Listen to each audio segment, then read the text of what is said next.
ইন্ডিয়ার সাথে বন্ধুত্ব মানে কি? মানে তো ট্রানজিট দিতে হবে, চাকরি দিতে হবে, পণ্য কিনতে হবে, চীনকে অ্যাক্সেস দেওয়া যাবে না, তবে চিকেন নেককে সুরক্ষিত রাখতে হবে, বিদ্যুৎ কিনতে হবে বেশি দামে, রোগী পাঠাতে হবে দলে দলে দলে দলে, আর বাংলাদেশকে স্বাধীন আত্মমর্যাদা সম্পন্ন জাতি হিসেবে মাথা তুলতে দাঁড়াইতে দেওয়া যাবে না। সীমান্তে একের পর এক বাংলাদেশিদের মারবে আর মাইরে টাঙায় রাখবে কাটাতারে, আর কি পানি বন্ধ করে দিবে সব নদীর, আর বন্যার সময় পানি ছেড়ে ডুবে দিবে। এটার নামই ভারতের বন্ধুত্ব। আবার ইন্ডিয়ান মিডিয়াত বিএনপির মহাসচিব মির্জা ভাই আবার কি কইছে দেখেন, আমি পড়ে শোনাচ্ছি ওদের। এদিকে ভারতের সঙ্গে শুধু বিএনপির নয়, বাংলাদেশের সবারই একটা সম্পর্ক রাখা উচিত। আপনি রাখবেন রাখেন, অন্য সবাই দেখেন কেন? কারণ আবার কইছে, কারণ হচ্ছে তারা আমাদের সবচেয়ে বড় প্রতিবেশী। তো কি হয়েছে? আমাদের বহু ক্ষেত্রে ভারতের সঙ্গে বাণিজ্য আছে, তাই নাকি? কি কি আছে কইছে? খাদ্যশস্য, চাল, ডাল, আদা, মশলা আমরা ভারত থেকে আমদানি করে থাকি। হ্যাঁ মির্জা ভাই, পেঁয়াজটা বাদ পড়িছে, ওটা যুক্ত করে দিতেন। ভমা ভমা পেঁয়াজ। আদা কি ইন্ডিয়া থেকে আসে মির্জা ভাই? এই গায়ে নিয়ে দেশ চালাইবেন? আদা আসে মিয়ানমার থেকে। আপনার প্রিয় পত্রিকা প্রথম আলোর রিপোর্ট দেখেন, এডিটর সাহেব দেখে দেন, কুটি লিখেছে মিয়ানমার থেকে আসে। আদার মূল উৎস এখন মায়ানমার, আগে ছিল চীন।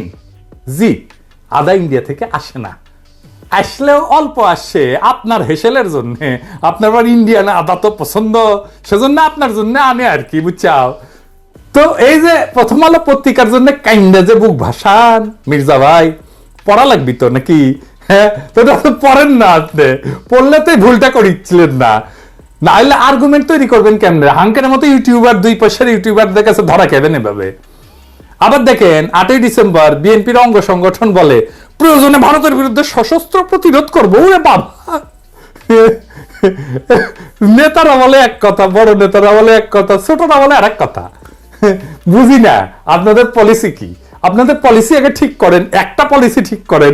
100টা পলিসি 100 জন কইলে তো মুশকিল, আমরা তো বুঝতে পারবো না, আমরা তো কম বুঝি, বুঝেন না, মুখ্য শিক্ষক মানুষ। একজন কইবেন বন্ধুত্ব আর একজন কইবেন সশস্ত্র সংগ্রাম, কোনটা ঠিক এটা কন আপনারা? বিএনপির লোকেরা কয় সশস্ত্র সংগ্রাম করবে, আর এই বিএনপির লোকেরা আমাকে কয় উগ্রবাদী। দেখেছেন? হ্যাঁ দেখেছেন কি অবস্থা? হ্যাঁ, এই বিএনপি নাকি দেশ চালাবি।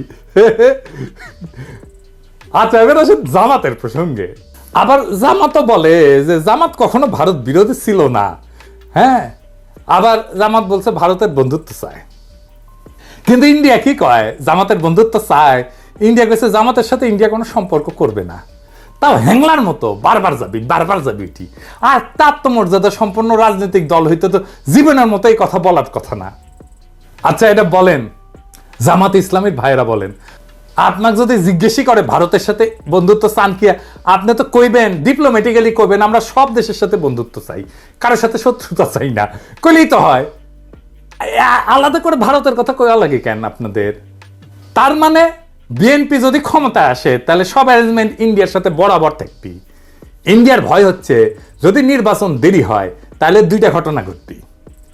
রাষ্ট্রীয় প্রতিষ্ঠানগুলোতে সংস্কার হবে, কিছুটা শক্তিশালী হবে, প্রতিষ্ঠানগুলোতে শক্তিশালী হবে। বিএনপি কলে দ্রুত জনপ্রিয়তা হারিতেছে, বিভিন্ন জায়গায় যা দখল টকল হচ্ছে না, এগুলো কিন্তু বিএনপির কোনো প্রেস্টিজ থাকিচ্ছে না।